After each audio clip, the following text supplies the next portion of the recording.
नोरमा group, जो सोचता है वो करता है। आपके अपने सपनों का आशियाना।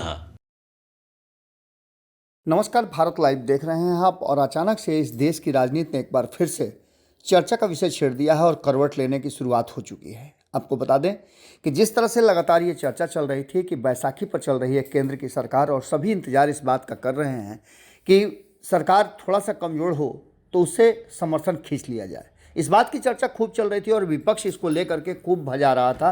विपक्ष का कहना यह था कि चंद्रबाबू नायडू हो, नीतीश कुमार हो या अन्य दल जो नरेंद्र मोदी के प्रधानमंत्री बनाने में अपनी सहभागिता निभा रहे हैं, बैसाखी दिए हुए हैं, वो अचानक से बैसाखी खींच लेंगे और ये सरकार गिर जाएगी। आपको याद होगा कि हमने कहा था कि महाराष्ट्र में जब अंबानी के बेटे की शादी थी तो उस समय ममता बनर्जी ने एक बयान दिया था और उन्होंने कहा था कि जब अटल बिहारी वाजपेयी की सरकार एक वोट से गिर सकती है तो क्या नरेंद्र मोदी की सरकार नहीं गिर सकती है। इन्हें तो 32 लोगों की ज़रूरत है जो अलग अलग से इन्हें सपोर्ट कर रहे हैं।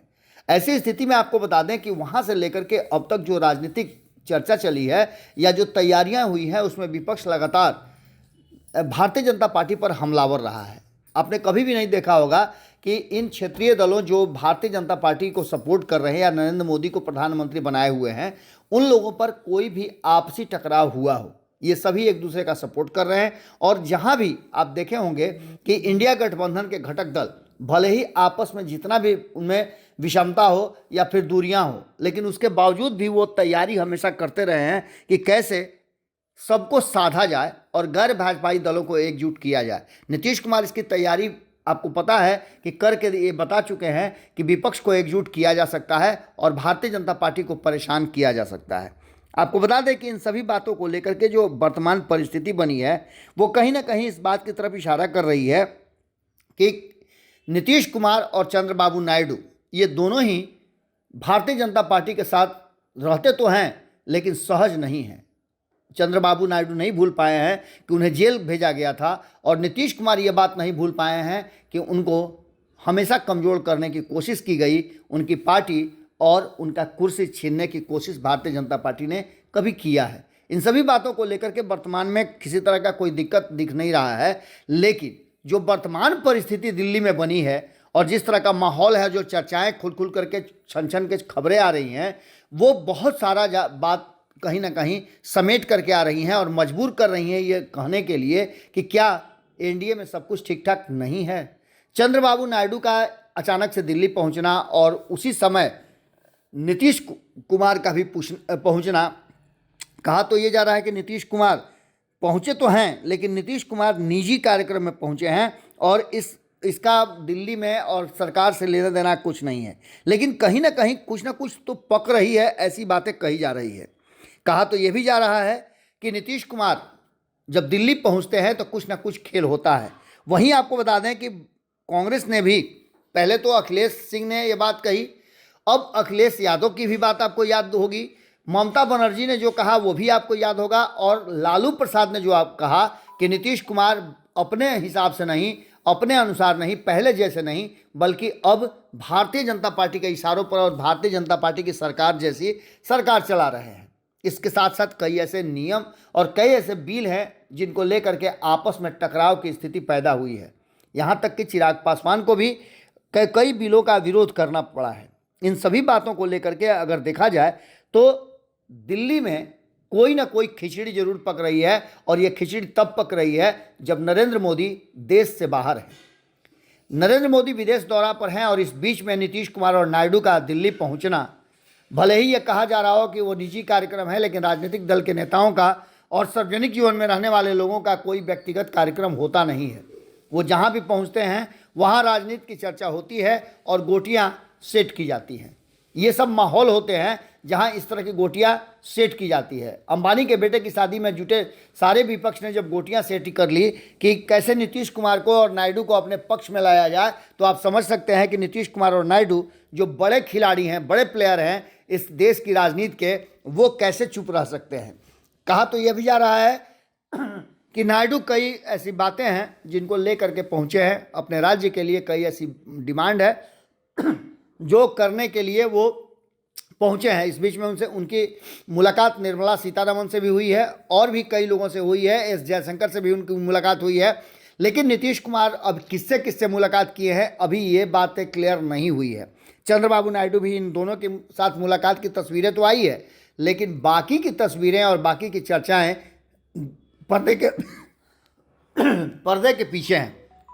ऐसी स्थिति में आप समझ सकते हैं कि जो चर्चा चल रही है कि कहीं ना कहीं ये दोनों जब दिल्ली पहुंचे हैं तो कुछ ना कुछ ज़रूर होगा। इसी बीच आपको बता दें कि और ज़्यादा परेशान ये खबर और कयास इसलिए हैं और इसलिए सोचने के लिए मजबूर कर रहे हैं कि इन सब के बीच में अचानक से महाराष्ट्र का चुनाव प्रचार चल रहा था। 20 तारीख को वहाँ वोटिंग है, 18 तक, यानी जब ये खबर सुन रहे हैं उस दिन 5 बजे शाम को चुनाव प्रचार थम जाएगा। कई कार्यक्रम अमित शाह के लगे हुए थे, उनको कई रैलियों को संबोधित करना था। नागपुर में वो पहुंचे हुए थे, लेकिन अचानक से नागपुर से दिल्ली के लिए रवाना हो गए और सारे कार्यक्रम उन्होंने रद्द कर दिए हैं।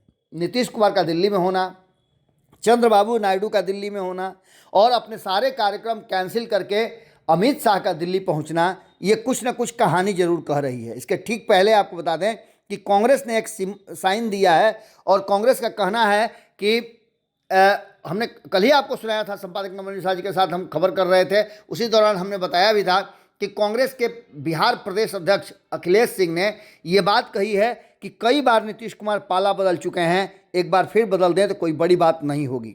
इतना ही नहीं, इसके साथ साथ आपको बता दें कि राहुल गांधी को लेकर के भी कहा जा रहा है कि राहुल गांधी पहले के अपेक्षा काफ़ी सॉफ्ट हुए हैं। इन सभी बातों को लेकर के जो वर्तमान परिस्थिति बनी है बिहार में, उस परिस्थिति को भी लेकर के नीतीश कुमार परेशान हैं। नीतीश कुमार की पार्टी के भीतर खास करके वक्फ बोर्ड की बात करें तो उसको लेकर के दो फाड़ हो गया है और पार्टी के भीतर एक धड़ा ऐसा है जो भारतीय जनता पार्टी से रिश्ता तोड़ने की बात कर रहा है। लेकिन परिस्थितियां और वक्त दोनों ही नीतीश कुमार के लायक, या फिर कहा जाए कि अभी वर्तमान में बदलाव के मूड में नहीं है। कारण उसका है कि 2 राज्यों में चुनाव चल रहे हैं और इन 2 राज्यों के चुनाव में भारतीय जनता पार्टी की प्रतिष्ठा पूरी तरह से फंसी हुई है। इन 2 राज्यों के परिणाम पर भी कहा जा रहा है कि बहुत कुछ होना है। एक तरफ हमने आपको बताया कि चंद्रबाबू नायडू और नीतीश कुमार का दोनों का दिल्ली में होना, वहीं नरेंद्र मोदी का विदेश में होना और अमित शाह का अचानक अपने सारे कार्यक्रम कैंसिल करके दिल्ली पहुंचना इस बात की तरफ इशारा कर रहा है कि कुछ तो है जिसकी पर्देदारी है, या फिर देश की राजनीति में कुछ उथल पुथल होने के संकेत नजर आ रहे हैं। महाराष्ट्र की बात करें तो महाराष्ट्र में जिस तरह से अजीत पवार ने अपने ही गठबंधन यानी एनडीए गठबंधन का जीना हराम कर दिया है, कई ऐसी बातें उन्होंने कही है। उन्होंने तो यहाँ तक कह दिया है कि अदानी मीटिंग में शामिल रहते हैं, अदानी के घर पर मीटिंग होती है। तो इन सब बातों को लेकर के अब उसकी कड़ियाँ यदि जोड़ लें तो कहीं ना कहीं इस बात की तरफ संकेत मिल रहे हैं कि सब कुछ ठीक ठाक नहीं है। वहीं महाराष्ट्र की बात करें तो महाराष्ट्र में महाविकास आघाड़ी जो है एकजुट नज़र आ रहा है, तो वहीं एनडीए गठबंधन बिखरा हुआ नज़र आ रहा है। आपको बता दें कि ये सभी परिस्थितियां इस बात की तरफ इशारा कर रही हैं कि 23 तारीख का सबको इंतजार है। इस बीच चंद्रबाबू नायडू और नीतीश कुमार दिल्ली गए हैं, तो निश्चित रूप से दिल्ली में बहुत सारी बातें होंगी।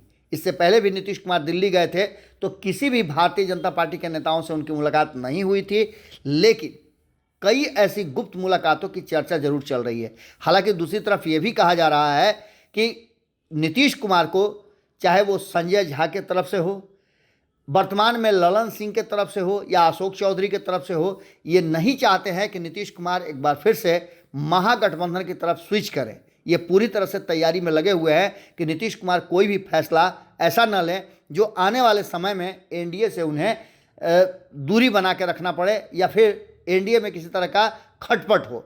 ऐसी स्थिति में आप समझ सकते हैं कि नीतीश कुमार को कहीं ना कहीं मजबूर होकर के अपने फैसले को बताना पड़ रहा है और बार बार नीतीश कुमार ये कह रहे हैं कि वो कहीं नहीं जाएंगे। ये भी बातें कहीं ना कहीं मजबूर कर रही हैं लोगों को सोचने के लिए कि क्या नीतीश कुमार जो कह रहे हैं उस पर इस बार अडिग रहेंगे, क्योंकि नीतीश कुमार ने अब तक जितनी बार कहा है कि वो कहीं नहीं जाएंगे या फिर वो अगले के साथ नहीं जाएंगे तो वो ज़रूर गए हैं। ऐसी स्थिति में बदलती हुई इस परिस्थिति और नीतीश कुमार नायडू के दिल्ली होने, चंद्रबाबू नायडू के साथ बातचीत होने और इसके साथ साथ कई डिमांड किए जाने, विपक्ष का हमलावर होना और महाराष्ट्र के चुनाव का सबको इंतजार करना, तो इसी बीच में सबसे बड़ी बात यह है कि नागपुर बैठे हुए जो चुनाव प्रचार कर रहे थे, महाराष्ट्र के चुनाव में किस तरह से जीता जा सके उसकी रणनीति बना रहे थे, और अचानक दौड़ करके, भाग करके, सब कुछ छोड़ करके, कार्यक्रम को कैंसिल करके अगर अमित शाह दिल्ली पहुंचते हैं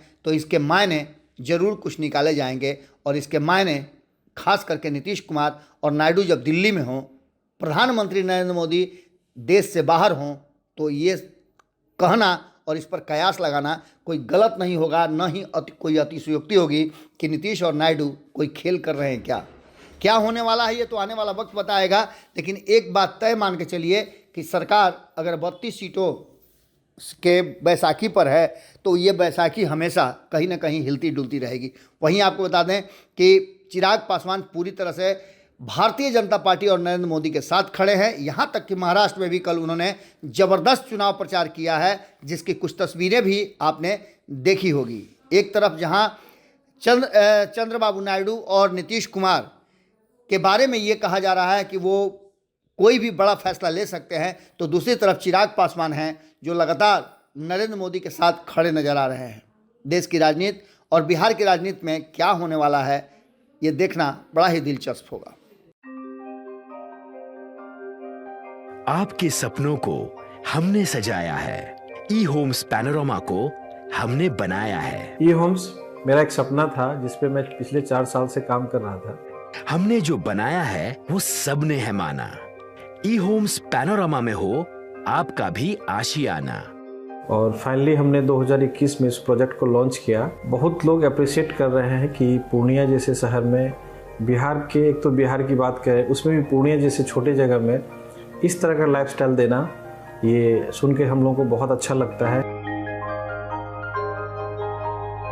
ई होम्स में हमने कुछ और भी किया है, जैसे हम जिस जगह में रह रहे हैं हमारे फैमिली सिक्योर हो, उनको सिक्योरिटी का ध्यान में रखा है।